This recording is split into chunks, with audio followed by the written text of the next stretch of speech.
Çünki Qurana baxanda müşriklərin də namazından bəhs edildiyini görürük. Yəni Məhəmməd Peyğəmbər gəldiyi zaman özündən heç bir ibadət növü, heç bir yenilik gətirmədi.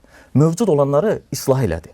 Yəni bir növ inqilab dediyimiz anlayış yanlışları aradan qaldıraraq insanlara çatdırdı. Həmin dövrdəki insanlar namazın nə olduğunu bilmirdilərmi? Bilirdilər. Amma onu demək olarmı ki, o vaxtda namaz yox idi? Xeyr. Ona görə də Allah deyir ki, əqim məsələ namaz qılın. İndi gəlin digər məsələyə. Bismillahirrahmanirrahim. Elşad Miri dəfələrlə deyir ki, İslamdan öncə Məkkə müşrikləri də namaz qılırdılar.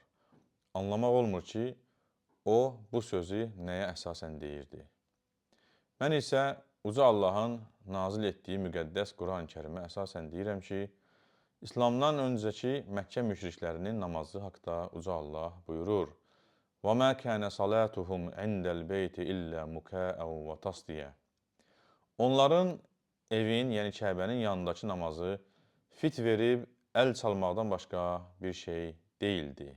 İndi buyur, sən də sübut gətir görək ki, dəfələrlə dediyin onların da namaz qılması iddianı haradan götürmüsən?